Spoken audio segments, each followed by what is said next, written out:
Lack discipline! I want to talk a little bit about rolls and how we get to the nice, tight, clean roll that a lot of drummers are able to play.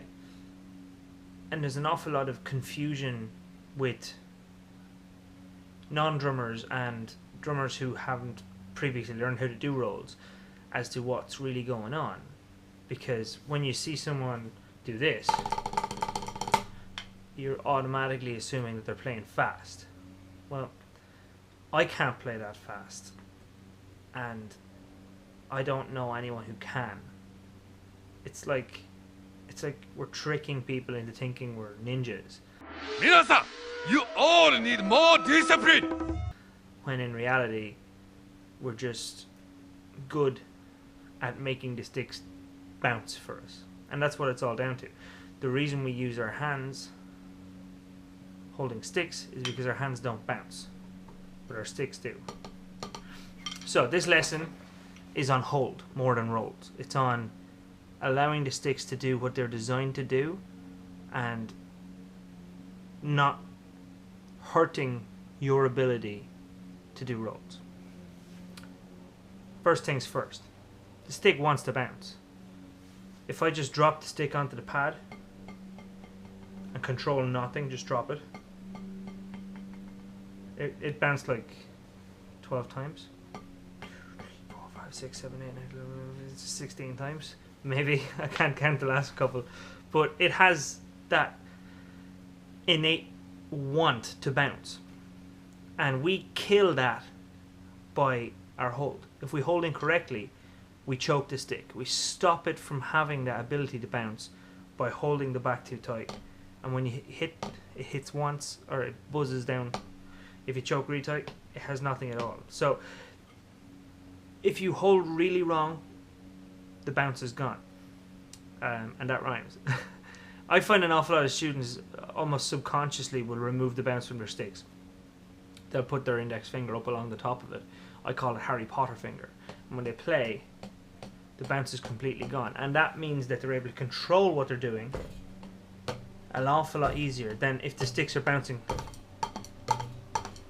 all over the place on them. And they don't want that to happen. So they kill the bounce. Whether they do it intentionally, they decide, you know what I'm going to do? I'm going to put my finger on top, take away that bounce. More than likely, that's not the case. It's completely subconscious that their finger pops up there without them really thinking about it, and they control the stick a lot better. True discipline come from within. That is a problem. I call it Harry Potter finger because it looks like you're trying to cast a spell, but it's a problem because it removes the stick's ability to bounce, and that's what we're relying on. We're relying on the fact that the stick wants to bounce. Okay? So first things first.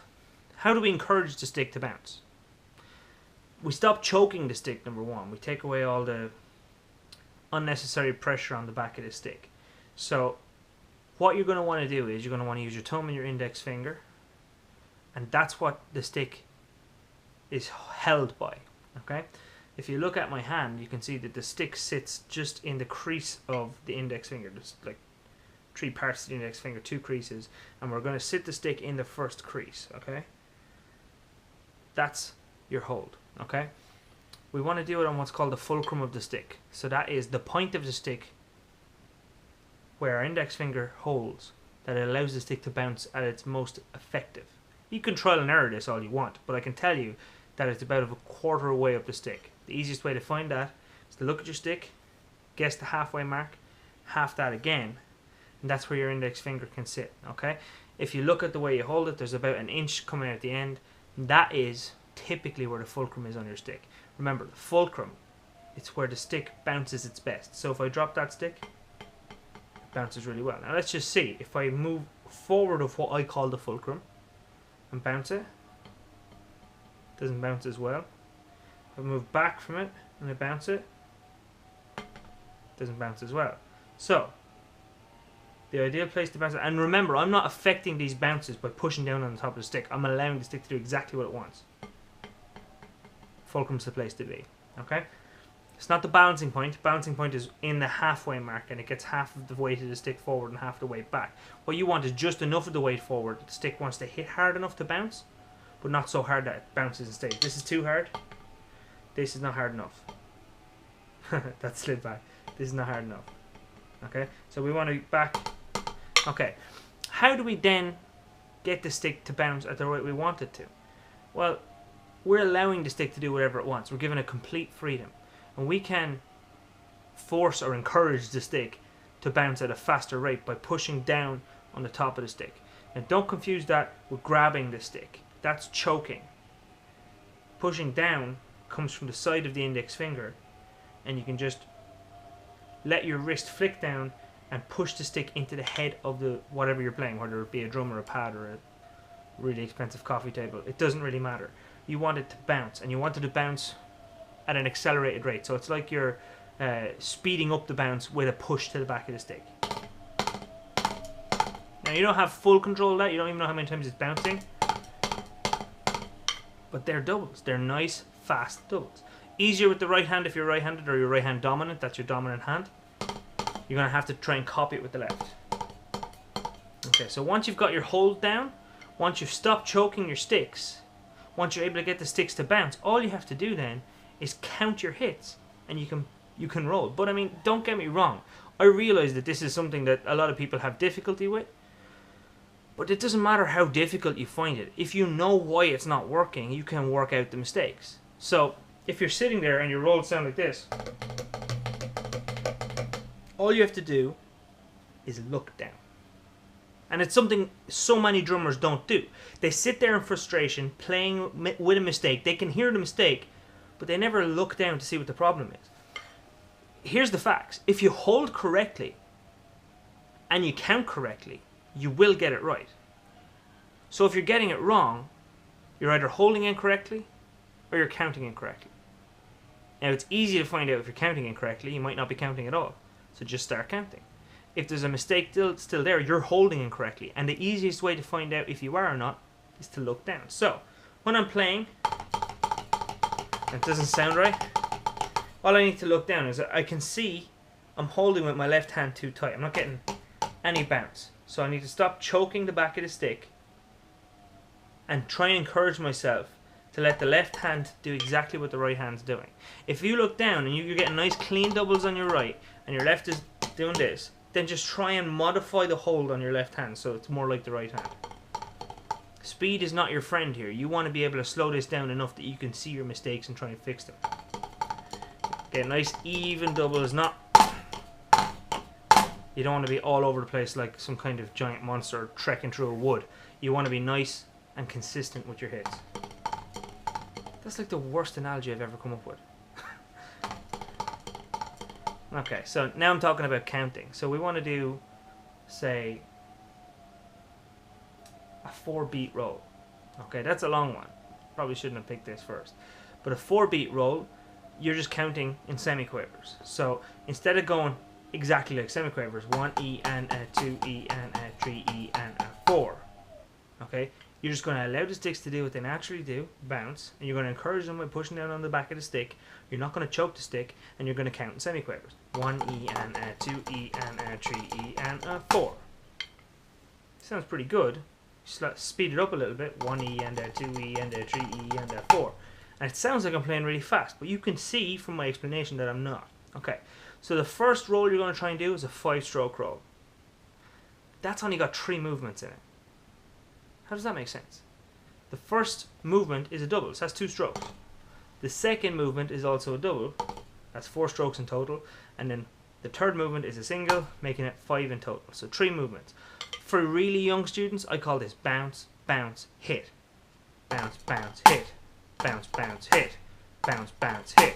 The secret to rolls that are rudiments is that usually, not always, but usually, the last hit is a single. So in 5-strokes, in 7-stroke, and in 9-stroke rolls, there's a single at the end. You want to make sure that's a clean single hit. You don't want to accidentally do a double on that, because if you do, it's going to sound all messy and it'll sound like you don't know what you're doing. So 5-stroke roll has to have a nice clean da at the end of it. Ba-da-da, ba-da-da. Bounce, bounce, hit. Bounce, bounce, hit. I'm leading off with the right hand every time because I'm right hand dominant, so I'm going to try and encourage myself every second time to lead off with the left. It's going to be tough. Bounce, bounce, hit. Bounce, bounce, hit. Bounce, bounce, hit. bounce, bounce, hit.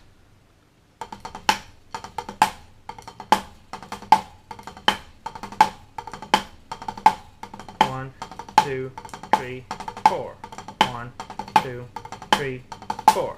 That's your 5s. Your 7s, the exact same process. Instead, you're going to be doing double, double, double, single. Bounce, bounce, bounce, hit. 2, 4, 6, 7. 2 times tables. That's all you have to know. 2, 4, 6, 7. Now the thing about the 7-stroke roll is it naturally alternates. It starts with the right, it ends with the left. So the next one's going to start with the left and end with the right. 2, 4, 6, 7. Sorry, I clipped my sticks there. Leading off with the left now, 2, 4, 6, 7. And leading off with the right, 2, 4, 6, 7, 2, 4, 6, 7.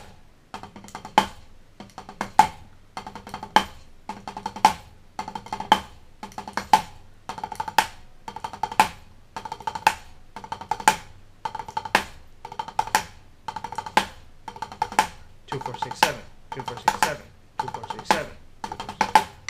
Okie dokie. So, the last one I'm going to do is the 9-stroke. Same process. 2, 4, 6, 8, 9. There's only 5 movements in a 9-stroke roll. 1, 2, 3, 4, 5. Bounce, bounce, bounce, bounce, hit. 2, 4, 6, 8, 9. 2, 4, 6, 8, 9. 2, 4, 6, 8, 9. 2, 4, 6, 8, 9. 2, 4, 6, 8, 9. 2, 4, 6, 8, 9. Okay, once you're able to do them on a pad or on a snare drum, you want to try and incorporate them into a groove. Okay, so the 5-stroke is a very easy one to incorporate into a groove. 2 and 3 and 4. 1, 2, 3, 4. 1, 2, 3, 4.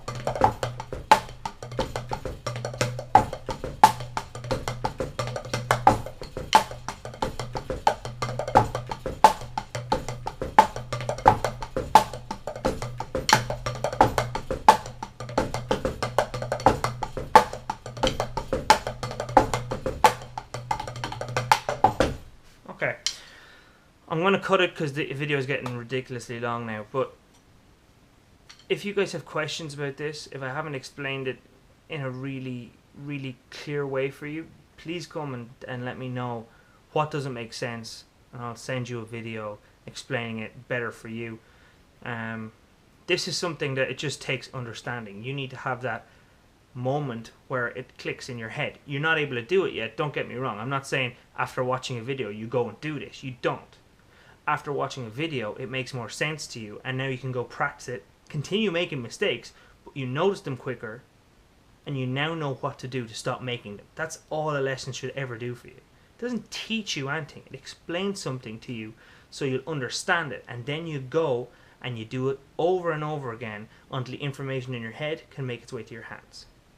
I mean, if you expect yourself to be able to do it after a lesson, you're going to be disappointed. And that's, I think, why a lot of drummers quit. Because they expect themselves to be able to do something unreasonable. And when they can't do it, they think they're not good. But the reality of the situation is, if they just took the time to realize that nobody, doesn't matter how good you are, Thomas Lang or Mike Johnston, nobody just walked in and was able to do it. They just understood it and worked on it until all the mistakes went away. On that note, I'm going to ask you guys to click the like button, to write comment down below, let me know you watched it, whether you liked it or not. Ask me some questions. Do this work with me. Let me know what you think. Share the video with other drummer friends, and hopefully I'll see you in the next video. Thanks for watching. Nuh-uh, don't rack a discipline.